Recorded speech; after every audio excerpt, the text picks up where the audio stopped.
بسم الله الرحمن الرحيم. Donc, Bismillahir Rahmanir Rahim, Innal hamdalillah nahmaduhu wa nasta'inuhu wa nastaghfiruh wa na'udhu billahi min shururi anfusina wa min sayyiati a'malina man yahdihillahu fala mudilla lahu wa man yudlil fala hadiya lahu wa ashhadu an la ilaha illa Allah wahdahu la sharika lahu wa ashhadu anna Muhammadan abduhu wa rasuluh wa safiyyuhu min khalqihi wa khaliluh adda al-amanata wa ballagha ar-risalata wa jahada fillahi haqqa jihadihi hatta ataahu al-yaqin. فاللهم صل وسلم وزد وبارك على نبينا محمد وعلى آله وصحبه أجمعين. أما بعد فإن أصدق الحديث كتاب الله وخير الهدي هدي محمد صلى الله عليه وسلم وشر الأمور محدثاتها وكل محدثة كل بدعة ضلالة. أيها الإخوة, donc le cours d'aujourd'hui, Inch'Allah, a pour objectif de réviser ce que nous avons appris auparavant. Mais avant ça, je tiens à préciser à préciser un point important qui est une erreur que j'ai commise dans le cours précédent, lorsque j'ai dit que le qiyas et le ra'i étaient des synonymes. Donc ce que j'ai dit est une erreur. Le ra'i a un sens beaucoup plus vaste que le qiyas. Et c'est pour ça que l'imam Ibn Qutayba, rahimahullah, dans son livre Al-Ma'arif, l'imam Ibn Qutayba, Khatibu Ahli Sunnati wal Jama'a, dont on a parlé au cours précédent, dans son ouvrage Al-Ma'arif, a classé l'imam Malik, rahimahullah, parmi Ahl al-Ra'i, parmi les gens du ra'i. Alors que l'imam Malik était connu pour être le cheikh de Madrasatul Hadith. La raison pour laquelle l'imam Malik, rahimahullah, l'imam Ibn Qutayba a classé l'imam Malik min ahli al-ra'i, parce que dans un cas donné, il a mis en arrière l'application, et il a mis en arrière l'application des hadiths prophétiques, et il a mis des conditions quant à l'application et la prise en considération des hadiths prophétiques. Dans quel cas? Dans le cas où ces hadiths-là s'oppose aux actions, lorsque le hadith est un hadith ahad, c'est pas un hadith mutawatir, et que ce hadith s'oppose aux actions et aux actes des gens de Médine. L'imam Malik ne le prend pas en considération dans ce cas-là. Donc, de ce fait-là, l'imam Ibn Qutayba rahimahullah a classé l'imam Malik min ahli ar-ra'i. Min ahli ar-ra'i. Et cette faïda a été mentionnée par le cheikh Omar Mahmoud Abu Qatada, hafidhahullahu farraja kurbatahu, dans sa muqaddima ila usul al-fiqh, et pour ceux qui souhaitent cette muqaddima, il est possible de l'avoir inshallah ta'ala. Donc dans la première audio, il a exposé ce point-là. Et de même qu'il a exposé que le ra'i et le qiyas sont deux choses distinctes et que le terme ra'i est beaucoup plus vaste que le terme qiyas. Donc on commence. Est-ce bien compris pour la question de ra'i et du qiyas? On verra par après le sens réel du ra'i. Mais est-ce bien compris ce qu'on appelle al-umum wa al-khusus alladhi bayna al-ra'i wa al-qiyas? Est-ce bien compris? Taïb. Donc, la première question, ayyuha al-ikhwa, que signifie le terme asl lughatan d'un point de vue linguistique? Que signifie le terme fondement asl d'un point de vue linguistique?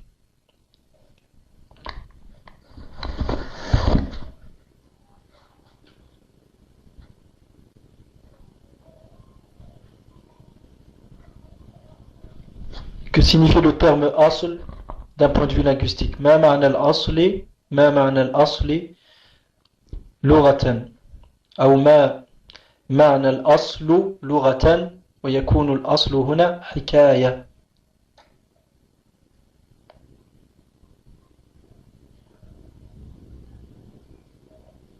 Quel est le sens de l'asl linguistiquement? Donc j'attends vos questions, vos réponses. La deuxième question, quel est le sens de l'asl? Ma ma'na al-asl? Ma ma'na al-asli istilahan. Quel est le sens du terme asl d'un point de vue terminologique? Wa thalithan, la troisième question, ma ma'na al-istilah? Ma ma'na al-istilah? Quel est le sens du terme istilah?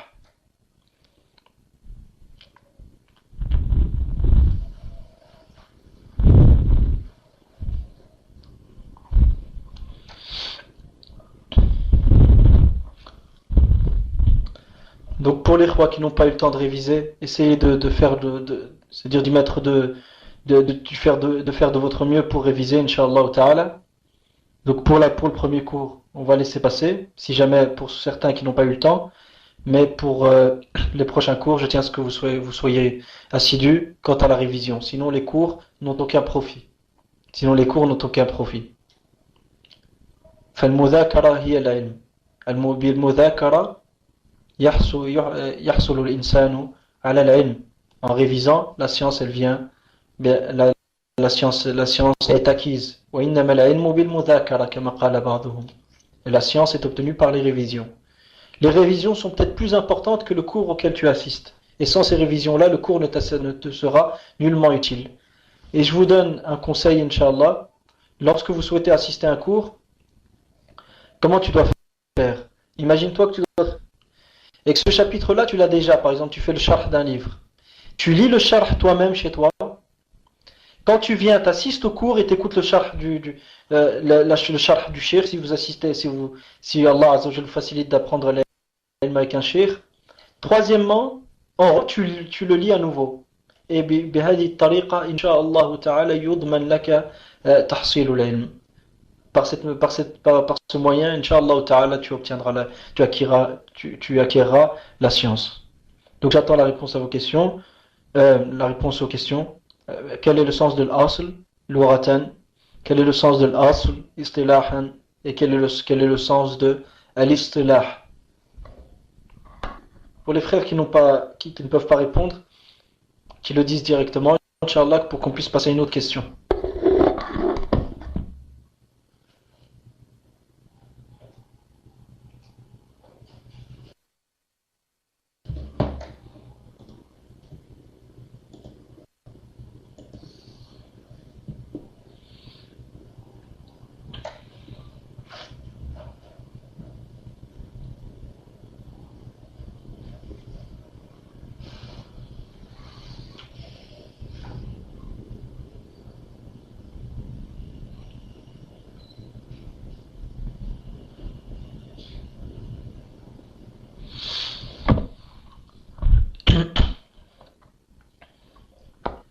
Pour la première question, je donne les réponses. Wa barakallahu fikum l'ikhwa ijtahidu, Inch'Allah. Faites un effort pour réviser. Donc, al-asl luratan huwa ma yustanadu wujudu shay'i ilayhi. Ma yustanadu wujudu shay'i ilayhi. Wa alaykum salam wa rahmatullah. Donc, le asl, d'un point de vue linguistique, le fondement désigne ce qui est la source de l'existence d'une chose. Ce qui est la source de l'existence d'une chose. Ce qui est la source de l'existence d'une chose. Ma yastanidu wujudu shay ilayhi. Wa amma istilahan ay fi istilah al-usuliyin yutlaqu ala ad-dalil ghaliban. En général, il est utilisé le terme asl dans la terminologie des usuliyin pour désigner ad-dalil, la preuve. كقولهم أي كقول الفقهاء الأصل في هذه المسألة الكتاب والسنة. Comme lorsque les fuqaha disent al-asl fi hadhihi al-mas'ala al-kitab wa as-sunnah. Le asl dans cette question est le livre et la sunna. Ay dalilaha. Wa yutlaqu ala ghayri dhalik illa anna hadha al-itlaq huwa al-murad fi ilm al-usul. Donc d'un point de vue terminologique, dans la terminologie des usuliyin, la preuve ou la source, le asl désigne la preuve ou la source en général. Exemple, lorsque les fuqaha disent le asl de telle question est le kitab, al-kitab, le Coran et la sunna, qu'est-ce qu'ils veulent dire? C'est-à-dire la preuve et la source de ce sujet trouve son origine dans le Coran et la sunna. Le terme asl porte d'autres significations, mais c'est ce sens-là, donc ad-dalil, la preuve, qui est voulu dans le domaine de l'usul al-fiqh. La référence, Sharh al-Kawkab al-Munir. Juste une question, qui a écrit Sharh al-Kawkab al-Munir? Qui est l'auteur de Sharh al-Kawkab al-Munir?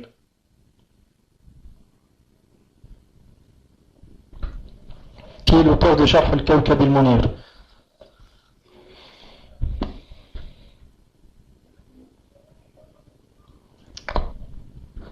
Pour les frères qui ne savent pas, qu'ils disent je ne sais pas. Inch'Allah ta'ala, s'ils peuvent l'écrire, comme ça on est fixé. Enfin, je vous pose ces questions-là parce que les réponses ont déjà été données dans les cours. Sinon, je ne me serais pas permis de vous poser des questions de cette manière-là.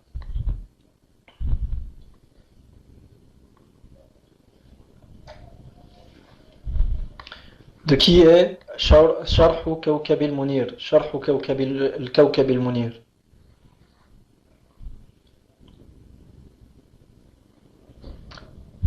Donc Donc, أيها الإخوة, شرح الكوكب المنير et de l'imam Ibn al-Najjar al-Futuhi. Ibn al-Najjar al-Futuhi. Donc, est-ce que c'est bien compris la définition de l'asl, l'oratan linguistiquement, et de l'asl terminologiquement? Est-ce bien compris?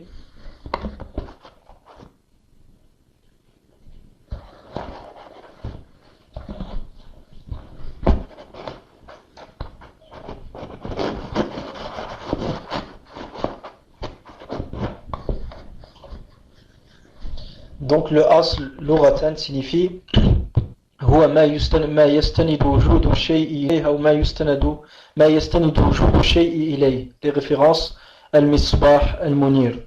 Donc le asl d'un point de vue linguistique désigne ce qui est la source de l'existence d'une chose. Ce qui est la source de l'existence d'une chose. D'accord. D'un point de vue terminologique, le asl désigne al-rajih, le plus probant. Le asl désigne al-rajih d'un point de vue terminologique.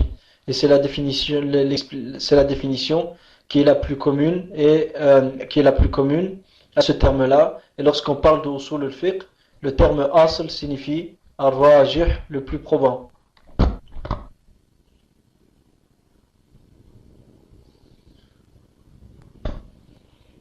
Donc les khois, qu'est-ce que vous pensez de ce que je viens de dire?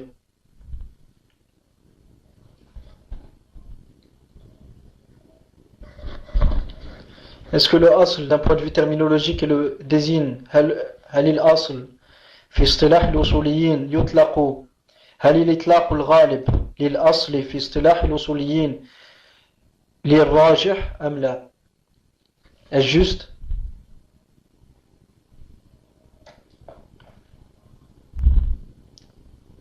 Est-ce que l'utilisation majoritaire du terme asl dans la terminologie des usuliyin est le ar-rajih, le plus probant? Est-ce ça ou non?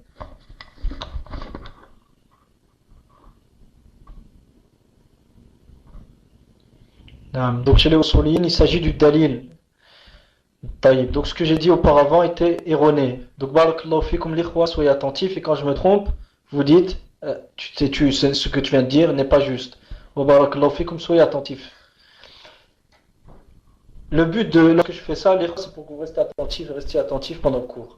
Je ne fais pas ça pour rien, ni pour vous tester, ni pour me. Je ne fais le moins du monde. Wallah, Allah il est témoin. Si je fais ça, c'est pour le bien de mes frères. Je ne fais pas ça pour me moquer ou quoi que ce soit. Je fais ça simplement pour que le frère s'habitue à être attentif dans le cours. وهذه طريقة أهل العلم ونحن يعني لسنا أمامهم إلا عالة عليهم ونحاول الاقتداء بهم. Donc ça c'est la voie des Ahl al-Ilm, ils font souvent ça. Parmi les machères qui ont fait ça, Cheikh al-Khudair, t'as d'autres parmi les machères qui ont enseigné al-Fiqh ou al-Usul qui faisaient très très souvent ça dans leurs cours. Quant à nous, nous ne faisons que suivre leurs pas dans l'espoir qu'Allah Azza wa Jal nous ressuscite parmi les Ahl al-Ilm as-Sadiqin. Donc le terme ar-rajih est l'une des significations du terme asl. Mais en général, lorsque le terme asl est utilisé, il veut dire il désigne quoi? Il désigne ad-dalil. Le rajih, par exemple, certaines fois on te dit al-aslu fil kalam al-haqiqa. On te dit le asl dans les paroles exprimées par les gens, ou dans les paroles, premièrement d'Allah Azza wa Jalla et de son prophète sallallahu alayhi wa sallam, c'est la réalité, non pas la métaphore. Qu'est-ce qu'il voulait dire par la réalité ici, par le asl? Ce qui est visé, c'est ar-rajih, le plus probant, lorsqu'une personne prononce des paroles, et que ces paroles-là, certes, ils ont un sens propre, ils ont un sens figuré. Est-ce que c'est le sens propre qui est le plus prépondérant, excusez-moi, c'est-à-dire qui est le plus proche de la vérité, qui est le plus proche d'être l'objectif de celui qui le prononce, ou est-ce que c'est le sens figuré? C'est le premier, c'est le sens propre. C'est pour ça que si quelqu'un, par exemple, aujourd'hui vous dit Ra'aytu asadan, j'ai vu un lion, tu vas penser à quoi? Est-ce que tu vas penser à un homme courageux? Est-ce que tu vas penser à un homme courageux? Si quelqu'un te dit j'ai vu un lion, tu vas penser à quoi? Si quelqu'un te dit j'ai vu un lion, à quoi vas-tu penser? Vas-tu penser à un homme courageux ou à une bête, à un animal? Tu vas penser à l'animal. Donc le terme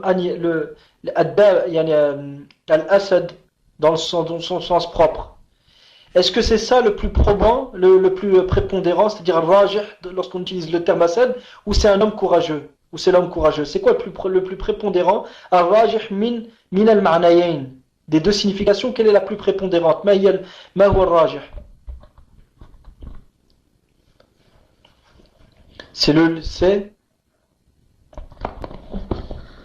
l'animal, taïb. Donc lorsque par exemple les usuliyin te disent, par exemple lorsque le fuqaha te disent al-aslu fil kalam, al-aslu fil kalam, al-haqiqa. Donc qu'est-ce qu'ils veulent dire ici par l'asl? Qu'est-ce qu'ils visent par le terme asl?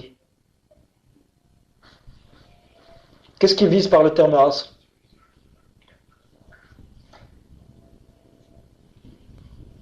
Ar-rajih, naam, jazakallahu khair.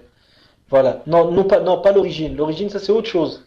Ça c'est une autre signification du terme asl. Ça c'est une autre signification du terme asl, mais mais ces significations-là sont souvent utilisées dans le fiqh, mais dans le fiqh, dans la jurisprudence. Mais lorsqu'on traite de l'usul, le terme asl a quoi comme signification? Quelle est la signification du terme asl dans l'usul? D'une manière en général, hein. Il y a des exceptions, mais en général, c'est le dalil. Jazakallahu khairan. طيب. Quelle est la signification du terme fiqh, ayyuha al-ikhwa? Quelle est la signification du terme fiqh linguistiquement, lugatan wa istilahan? Linguistiquement et terminologiquement. Mais avant ça, excusez-moi, qu'est-ce que signifie l'istilah? Ma ma'na l'istilah? L'istilah, qu'est-ce qu'il signifie?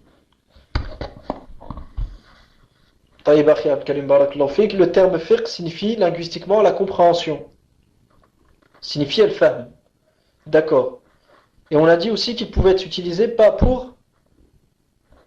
Il peut être utilisé pour.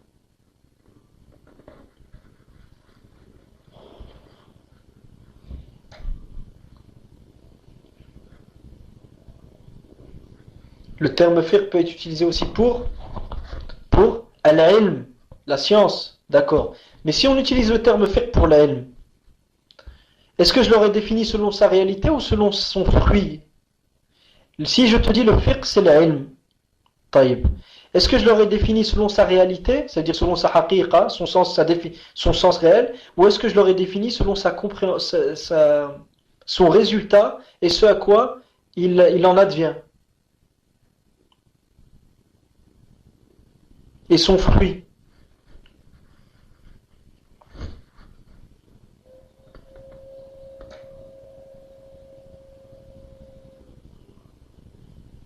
Sur le fruit. Barakallahu fik akhi Abdel Karim. À ce moment-là, jazakumullah khair akhi Ibn al-Qayyim.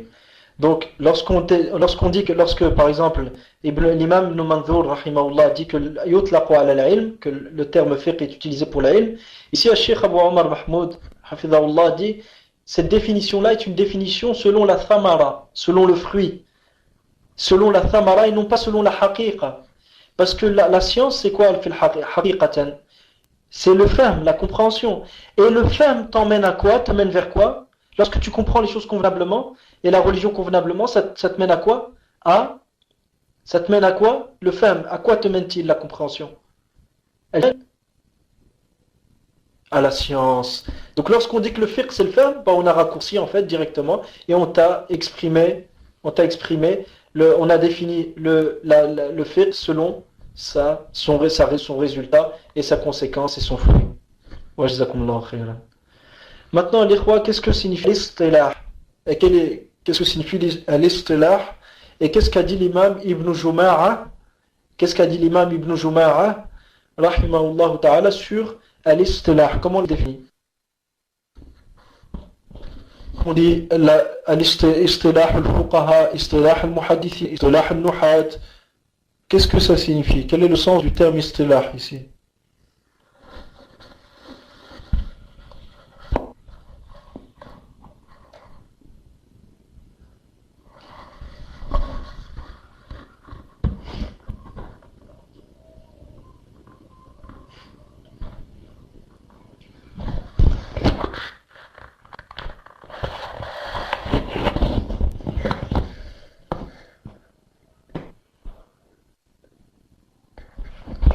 Jazakallahu khair akhi Abdel Karim. Donc l'istilah, c'est l'accord des savants sur l'emploi d'une terminologie dans un domaine spécifique. نعم.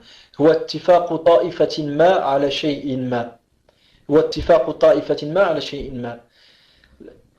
طيب. Et l'istilah n'est pas spécifique aux savants. Ça peut être les pêcheurs, ça peut être les bouchers, et ainsi de suite. Mais lorsqu'on traite dans ce domaine-là, on parle de l'istilah, al-ulama wa khassatan al-usuliyin.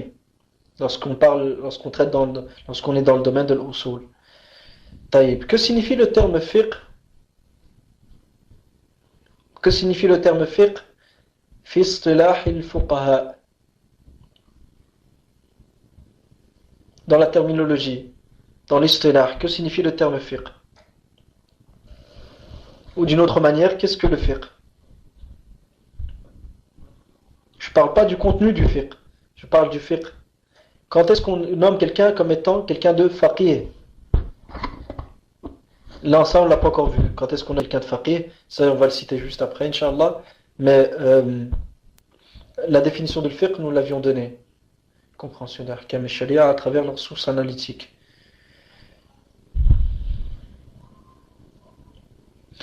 Le terme compréhension, ce n'est pas tout à fait juste. C'est le terme al-ilm, où certains ils ont dit al-ma'rifa. Al-ma'rifa, c'est-à-dire la connaissance. Ceux qui ont dit l'ilm, ils ont dit sawa'an kana qat'iyyan aw dhanniyan. Donc la science, qu'elle soit certaine ou probante. D'accord. Des statuts légaux.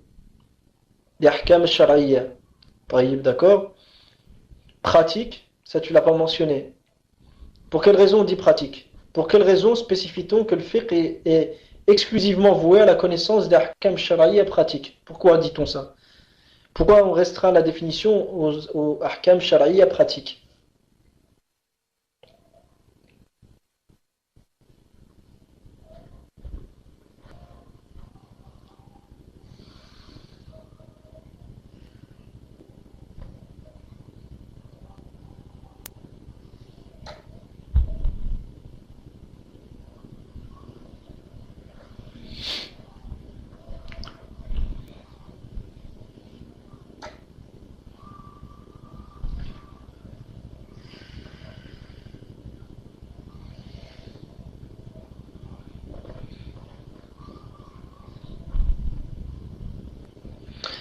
Pour ne pas inclure le fiqh hypothétique, l'iftiradat. Non, même l'iftiradat,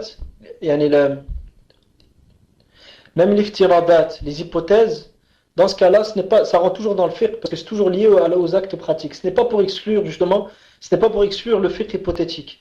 C'est pas pour ça.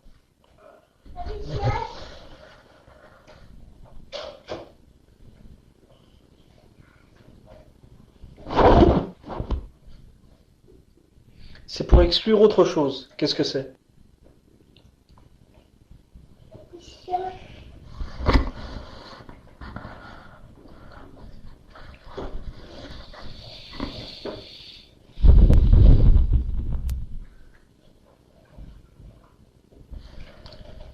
Donc si vous n'avez pas la réponse, dites-le, Inch'Allah, afin qu'on puisse, on puisse avancer, Inch'Allah.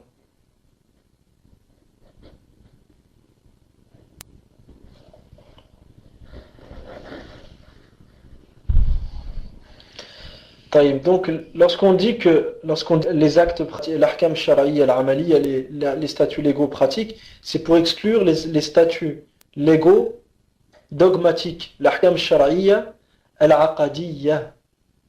L'ahkam shar'iyya, al-aqadiyya. C'est pour exclure les ahkam shar'iyya, les statuts shar'i dogmatiques, qui sont dans le domaine du dogme de la aqida, comme l'asma wa sifat et d'autres.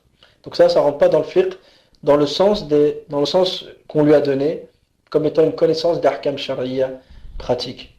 D'accord? Est-ce bien compris, les khois?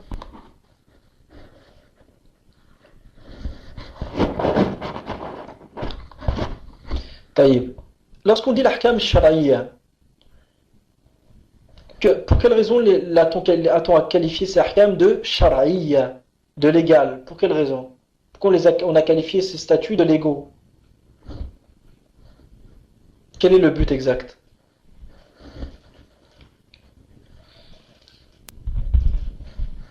Lorsqu'on dit shar'iyya, qu'est-ce qu'on vise exactement?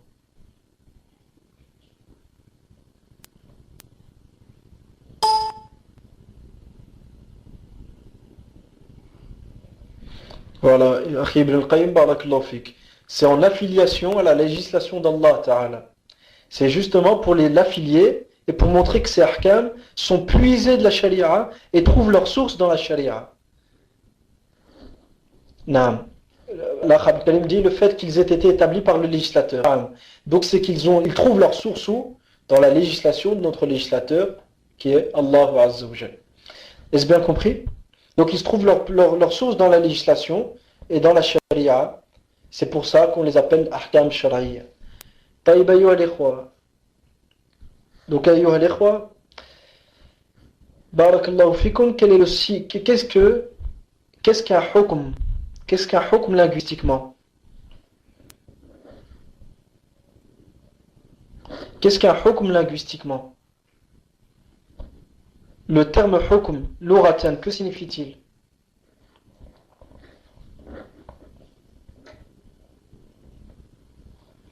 Que signifie le terme hukm lughatan, linguistiquement? Que signifie-t-il?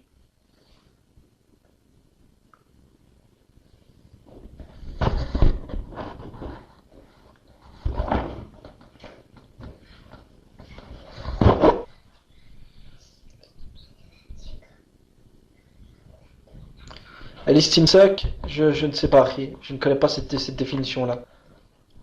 Cette définition-là, je ne la connais pas. Mais nous en mentionnez une, donc essayez de vous en souvenir.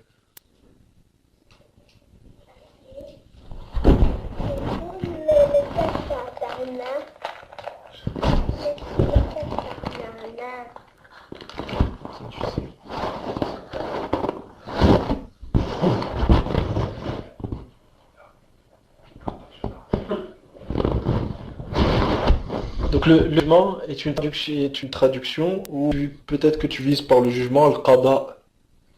Donc dans ce cas-là, ce n'est pas ça exactement qu'on vise. Même le qada a besoin d'être défini à son tour. Donc ce que je veux dire par là, c'est quelle est la signification de l'hukm.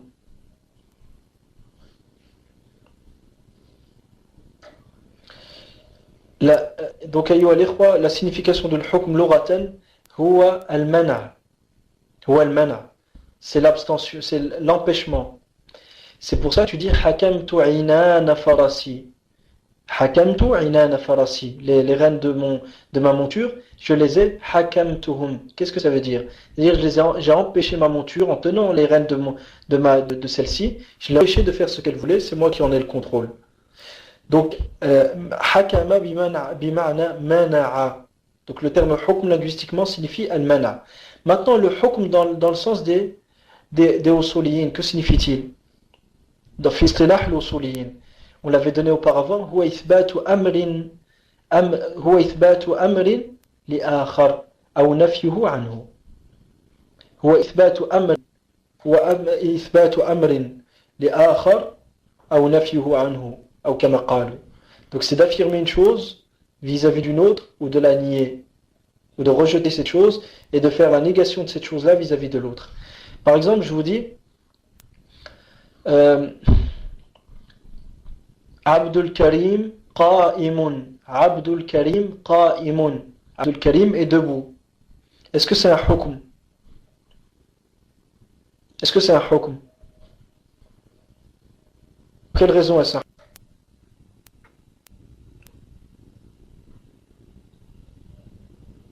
Je répète la définition du hukm, c'est d'affirmer une chose vis-à-vis d'une autre ou de nier cette chose-là. C'est que j'affirme la chose. Non, ça ne suffit pas. C'est un ithbat, d'accord, mais c'est un ithbat de quoi? Le frère Ibn al-Qayyim dit tu affirmes la chose. Et l'Akhi Karim dit c'est car c'est un ithbat. C'est pas simplement ça. C'est un ithbat, d'accord, mais c'est un ithbat de quoi? De quoi exactement? Pourquoi on a défini le hukm comme étant ithbat ou amri li akhar ou nafyu anhu? C'est un ithbat sur une autre. C'est que tu affirmes une chose vis-à-vis d'une autre. Donc j'ai affirmé que la position de était valable pour Abdul Karim. D'accord? C'est bien compris. De la position debout sur le frère. Voilà. Si je dis Inna Allah fawqa arshihi. Allah Azza wa Jal est au-dessus de son trône. Et sa hukm,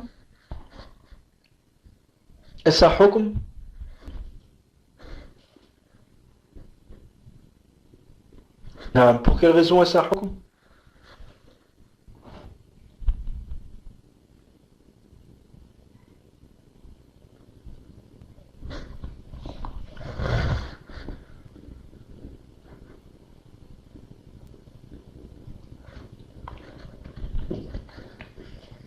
Vu que je donne déjà les définitions et que je pose les questions juste après, j'aimerais bien, Inch'Allah, qu'il y ait une participation de tout le monde.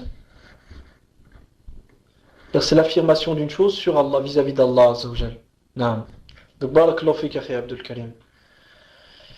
Taïb.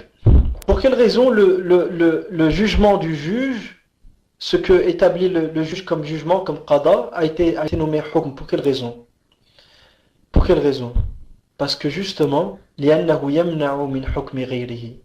لذا سمي قضاء القاضي حكما لأنه يمنع من حكم غيره.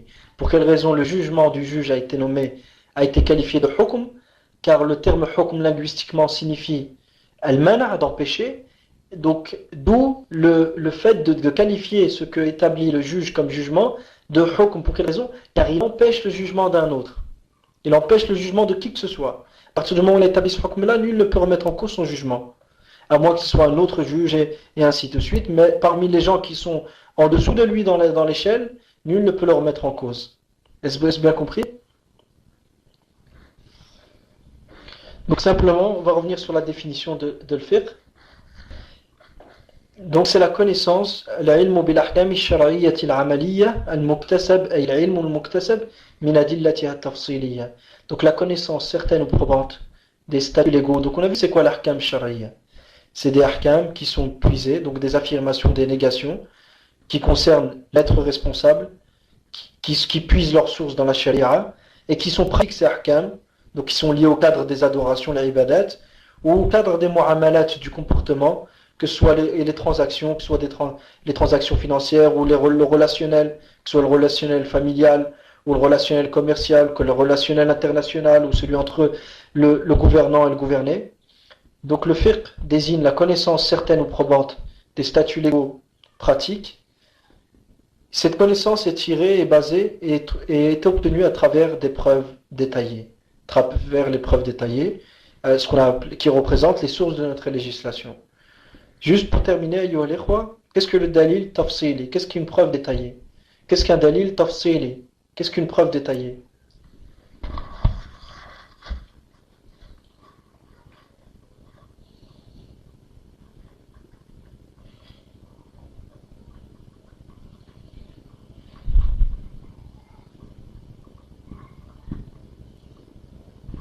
L'Akh Ibn al-Qayyim dit une preuve qui concerne un sujet précis. Barakallahu fik akhi, jazakallahu khair. Est-ce que tu peux nous donner juste un exemple? Preuve spécifique à un sujet précis, l'Akh Ansar dit aussi. Barakallahu fik. Est-ce que tu peux donner juste un exemple?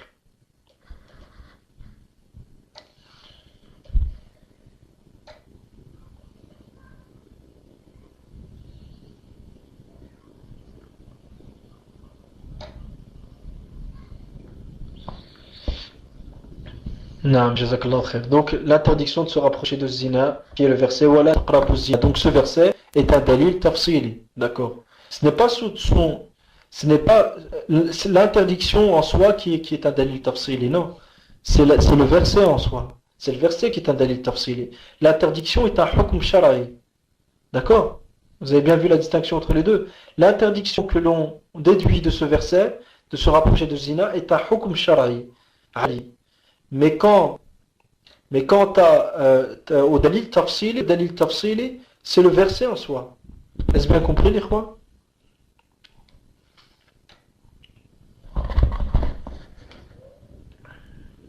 Est-ce bien compris, les rois? Jazakumullah khaira. Juste pour terminer, Inch'Allah, qu'est-ce qu'un dalil? Qu'est-ce que signifie al-dhann ou al-qat' ou al-dhann? Lorsqu'on dit la connaissance certaine ou probante, qu'est-ce que ces connaissances certaines? Al-ma'rifatul qat'iyya, qu'est-ce qu'une connaissance certaine? Wa ma hiya al-ma'rifatul dhanniyya, qu'est-ce qu'une connaissance probante? Quelle est la différence entre les deux exactement?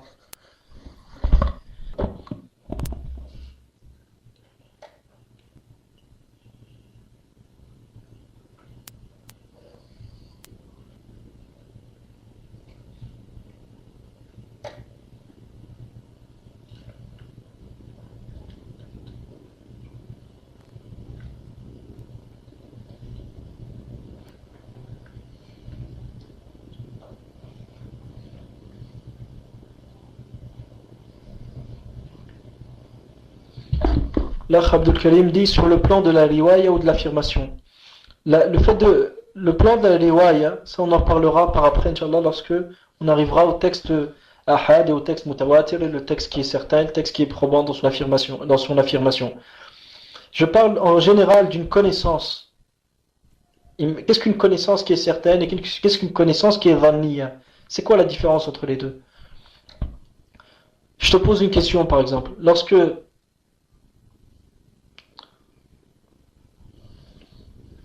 un texte dhanni peut avoir plusieurs significations. Ça c'est l'indication. Là je ne parle pas du texte dhanni. Un texte dhanni peut avoir plusieurs significations. Un texte Akhi Ibn al-Qayyim peut être dhanni qat'iyya thubut dhanniya dalala wal aks kadhalik. Un texte peut être certain dans son affirmation et probant dans son indication, et un autre peut être dhanniya thubut qat'iyya dilala, peut être certain probant dans son affirmation, certain dans son indication. Là je ne parle pas du cadre des textes, je parle de la connaissance en soi. La connaissance dhanniya peut prêter à plusieurs interprétations. Non, ce n'est pas ça. Là, Abdul Karim, Jazallah khairan, dit la connaissance dhanniya peut prêter à plusieurs interprétations. Non, ce n'est pas ça. Qu'est-ce qu'une... Avant de définir dhanniya, La Khansar dit la connaissance probante est la perception d'une chose alors qu'il existe un contraire moins probant. Alors que la connaissance certaine est la perception d'une chose sans qu'il n'y ait un contraire possible. Jazakallahu khairan wa barakallahu fik. Donc al-Akh dit la connaissance probante est la perception d'une chose alors qu'il existe un contraire moins probant. Il existe où ce contraire? Il existe dans ton esprit ce contraire. Et à l'intérieur de toi, il y a un opposé à cette connaissance-là. Mais cet opposé-là, il est moins probant. Tu penses moins que c'est ça la vérité que l'autre. Par exemple, Tahiyat al-Masjid, imagine-toi que tu optes pour l'obligation et que tu as toujours un doute par rapport au fait que le Jumhur dise le contraire. Donc cette idée, cette connaissance que tu as sur l'obligation de la Tahiyat al-Masjid, elle est dhanniya tant que tant qu'existe au fond de toi ce contraire qui est moins probant. D'accord? Donc ce moins probant, on l'appelle comment? Al-Marjouh. On l'appelle comment? Al-Marjouh. Donc al-dhann huwa ihtimalu amrayni ahaduhuma arjahu min al-akhar. Donc al-dhann, qu'est-ce que c'est? La probance, c'est le fait de laisser supposer deux choses, mais l'une d'entre elles est plus probante et se rapproche plus de ce que tu considères être juste que l'autre. Alors que la connaissance certaine est la perception d'une chose sans qu'il n'y ait un contraire possible. Ou nam, c'est exactement ça. Donc la connaissance certaine, al-ma'rifatul qat'iyya, c'est la connaissance d'une chose d'une manière sûre et certaine. Tu n'acceptes aucun opposé intérieurement à la connaissance que tu as de cette chose-là.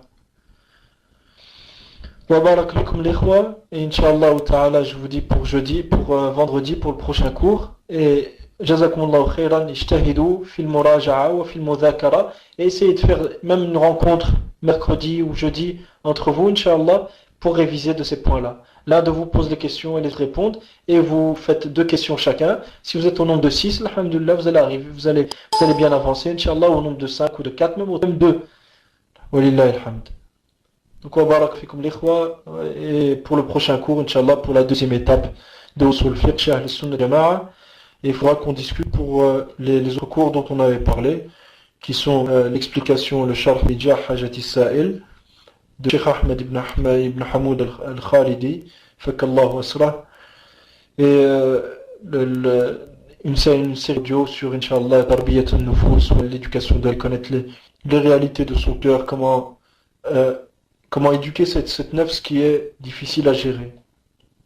Et alhamdulillah, il y a une série d'audio d'où je tirerai ces informations. En majorité, ce sera des paroles d'Ibn Qayyim, d'Ibn Jawzi et d'autres, pour justement que chacun puisse apprendre l'ilm et purifier son âme. Apprendre l'ilm, purifier son âme. Apprendre l'ilm, purifier son cœur, pour qu'il atteigne les plus hauts degrés dans la religion. وكما قال الله عز وجل وجعلنا منهم أئمة يهدون بأمرنا لما صبروا وكانوا بآياتنا يوقنون. Et nous avons fait d'eux des imams qui guidaient les gens par notre ordre lorsque ils ont patienté et étaient certains en nos versets. Donc la patience, elle vient comment? Et en éduquant son nafs, et al-yaqin, il vient comment? Par l'ilm, la science.